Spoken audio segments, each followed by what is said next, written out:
What's up guys, welcome back to the channel. It's Optimus Prime 809 here. Hope you're having a great day so far. You know, for us Brits it's actually a rather historic occasion as it's the coronation of King Charles III today. So that's kind of fun, that's kind of neat. But anyway, yes, I thought I'd just do a fun little video where I show off my custom painted Studio Series Galvatron. So for those that don't know, I am a bit of a customizer. I've done some customizing in the past and have showcased them on my Instagram page at malgus_prime. I actually started early 2021. Well, there was a video from builders_TV, basically some South Korean YouTuber. I saw him customize a Voyager The Last Night Optimus Prime, and he did it step by step and really broke the whole process down and made it seem quite easy, and that kind of encouraged me to get into customizing myself. Before that I'd always been so scared. I thought it was so complicated and difficult, and I've never been much of a painter. I mean, I remember sniffing white powder paint in my art classes back at school with my boys, so that kind of says it all in terms of my artistic ability. So yeah, in 2021 I took up customizing. I surprised myself at, well, not to toot my own horn, at how good I became and how good I was off the bat. And here we are in 2023.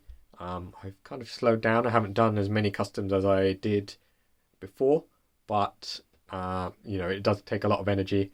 But I feel like each custom I do is pretty good. You know, it's like a quality over quantity type of thing for me. I wish I could do more, but having a full-time job and having all this other stuff that I like doing, it kind of means that I don't get quite as much time for customizing as I would like to. There's definitely a lot of figures I want to customize, and I always tell myself, yes, we're going to go and do this at some point soon, and then that some point soon becomes at some point, and I end up pushing it back. And I still need to rank my top 10 favourite customs of last year that I did. I haven't actually showcased a lot of them on Instagram because I never actually feel that the work is done. You know, even if a custom is more or less finished, I always feel like there's always something else that I could add, and in my mind none of the work that I actually produce is ever finished, which is kind of annoying, but I'm sure you customizers know the feeling too. So maybe that list will come at some point. Anyways, yes, I don't want to drag my heels too much here. Here we have Studio Series Galvatron. So yeah, we'll start in vehicle mode, and I will switch him over to his robot mode later and show you the real meat and potatoes. So if I just rotate him here. And well, the changes aren't too momentous and massive in vehicle mode because, I mean, vehicle mode isn't much to write home about anyway, but I did make a few little improvements. So over here on the stock figure, this was for some reason unpainted, so I just took a silver Sharpie and filled that in, and wow, the colour matching is actually really quite nice. And I also did the same thing up here. It's mainly for robot mode. Part of this was silver, but I just took the silver Sharpie and cleaned it up so that it's all nice and silver and kind of looks a bit more uniform. I did that on the other side as well. Yep, and there's the other strip that's been painted in. I tried to leave the vehicle mode alone as much as possible, as I thought it was pretty good as is. It just needed a few little things to be filled in here and there. Well, that's part of robot mode. I guess I kind of goofed a little bit. But it's all good. So then you can see here where all the robot mode parts are. That kind of gives you an indication of what to expect. I never quite liked this, but I really feel like they could have engineered a way for these to sort of fold down, so that these would end up down here, and then these would sort of fold down more than that. I know there's an upgrade kit on eBay, and I believe TF Safari, that allows these to fold down or something, and it kind of cleans it up a bit and it looks quite nice, but it's like £18, and I kind of feel like, do I really want to spend that on something like that, just a pair of feet. It's a bit weird. And honestly, I'm probably not going to be displaying him in his truck mode all that much. And it's not actually awful. Kind of reminds me of some of those drag trucks that you'd see. It's not horrible, and I can kind of deal with it, especially if it means paying £18 to fix it. Like, that's a bit much. But yeah, not too bad. I do feel like the Age of Extinction Voyager did this better, but the robot mode was inferior as a result. Then you can see his cannon here. And yeah, that's pretty much it for vehicle mode. I didn't intend to actually put paint there. That's my mistake, I goofed a little bit, but we move. And there's the underside. Yeah, I mean, robot mode is where everything gets really nice. I kind of left that alone. So I'm going to get him transformed up, and then I will show you how he looks. So be right back. And I'm back, and here we have Galvatron in his robot mode. And as you can see, this is quite the transformation, literally, compared to the original figure. And also, like, you can actually see more of the changes here when compared to his vehicle mode, where it kind of looks pretty stock. Here is it's a clear difference, night and day, between this and the stock figure from Hasbro. The figure was decent to begin with, but there was just loads of unpainted grey areas, and it just seemed like Hasbro did half a job. I seem to remember them doing quite a good job with the 2007 Studio Series Voyager Megatron. There was a lot of silver on that. And then on the Revenge of the Fallen Voyager Megatron, there was no silver at all. So this figure was kind of like a hybrid of the two. I don't know why you would want that. Well, you'd want some parts grey and other parts silver. I kind of feel like you should just commit either way. But, that means that it's a nice blank canvas for us customizers. And we can produce some serious works of art, like this one right here. Not to toot my own horn, but it's pretty cool, right? You got to agree. Right, let's bring him in closer and take a look at all the minute details. So, here we have his head. No head, wink wink. So, I mean, you can't fault Hasbro for the sculpt. The sculpt is absolutely lovely. Really nice. If I turn the flash on, we can get in. Whoa, look at that. So, what I did here was I took some Tamiya metallic blue paint, which I have over here. Give me 1 second.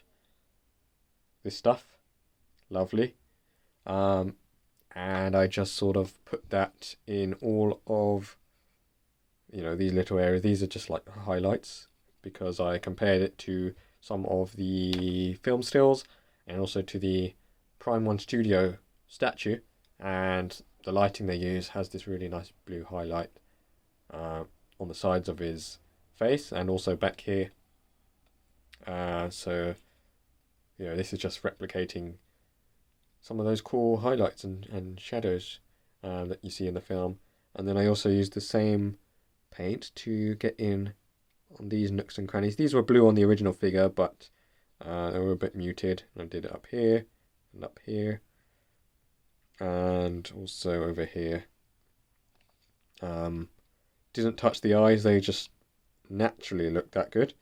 I used some Tamiya panel line accent colour, which I have right here.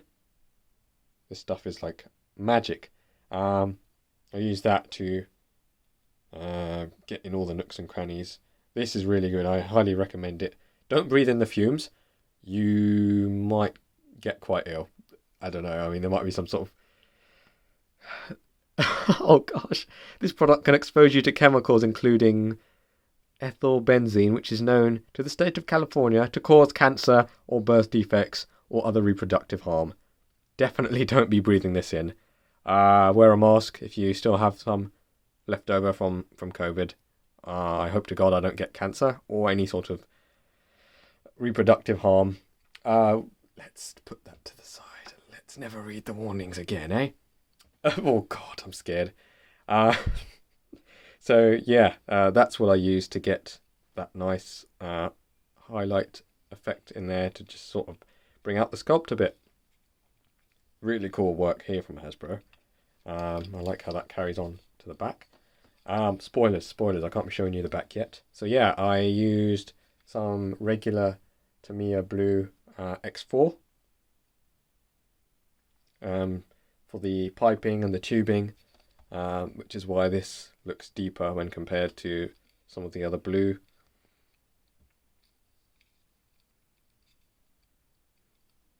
Quite nice, eh? I did put metallic blue everywhere first, but then I was like, no, I kind of want to differentiate between the sort of energy effects and the highlights, and then like the tubing. So that's why you can see the metallic blue under there and the regular blue on top. But I think that looks quite nice to give it some dimension. And yes, some more panel liner up in here.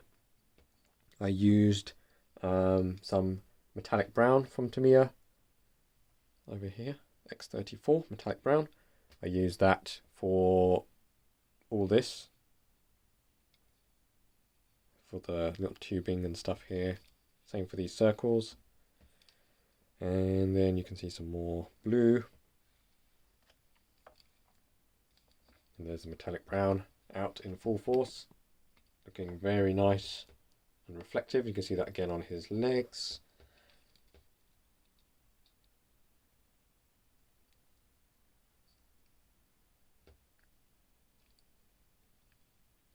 And same here.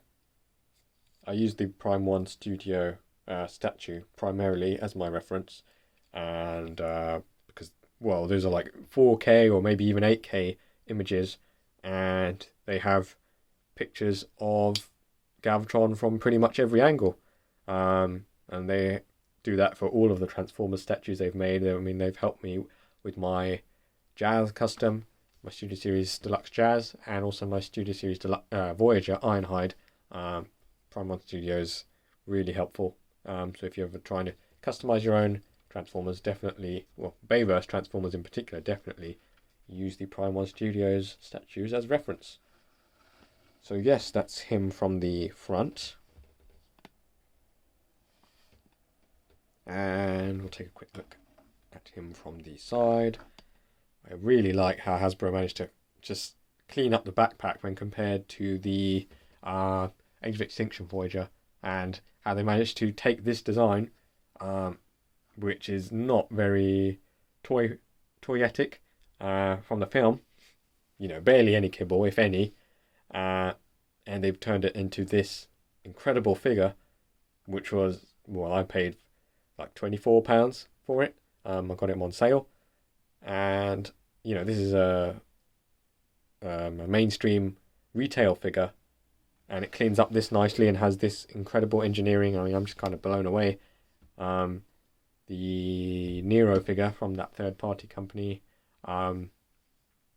Unique Toys, I believe, that thing is over £100, and you know, you kind of expect it to have an incredible robot and vehicle mode, but the transformation, I'm sure, is absolute hell. So this is a nice, healthy medium, I would say. Both modes look very nice, and the transformation is great, not too difficult, doesn't make you want to pull your hair out. Anyways, the sculpting is just really incredible as well.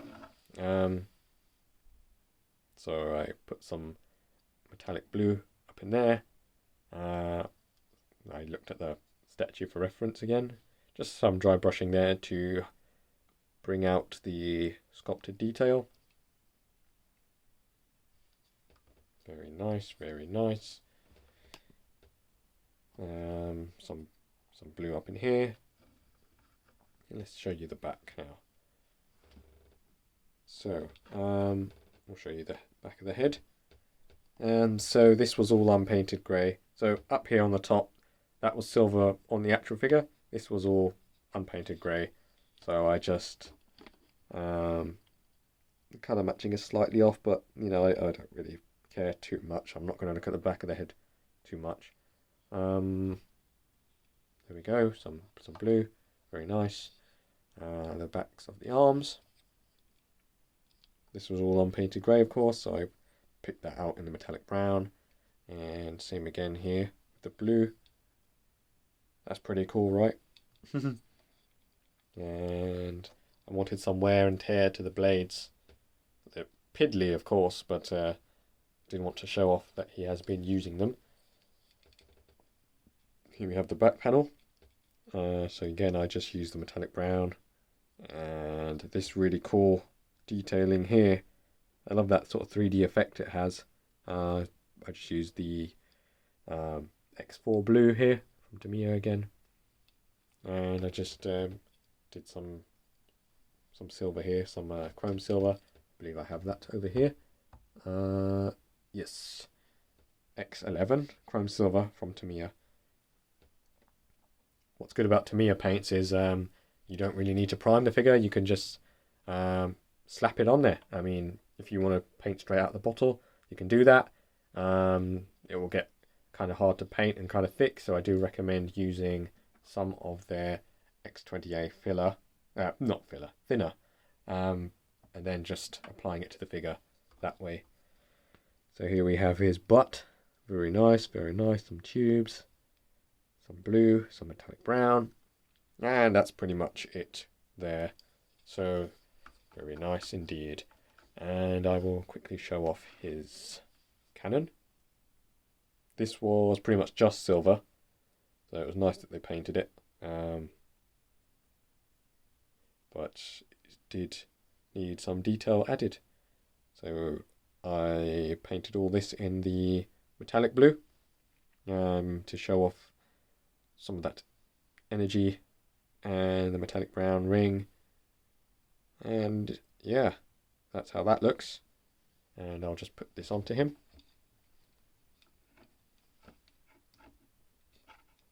It's a rather tight fit, I always thought, but it does hold rather nicely.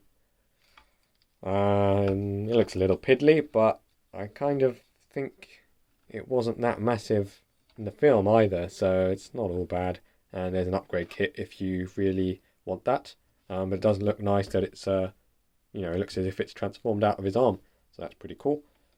And that's how he looks holding his cannon.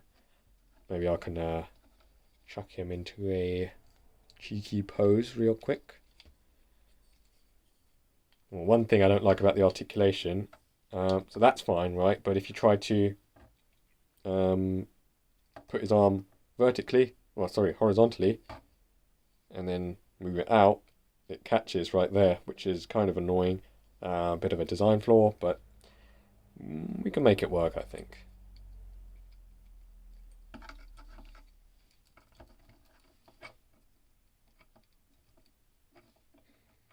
And how's that looking? That's decent. I can do better given time, but I don't want to keep you too long. Bro really said, "Climb, my brothers, climb!" There we go. So yeah, that's my custom Galvatron. I'm quite proud of it. And I just had the quick idea to show him off here on YouTube rather than over on Instagram where probably like 20 people will see it. So I hope you enjoyed that. I might do this again in the future. I hope you had a good time here. Hope you're having a good day so far. This is Optimus Prime 809 saying, take care of yourself, take care of your family, and have a flippin' good day. Thanks for watching. Bye.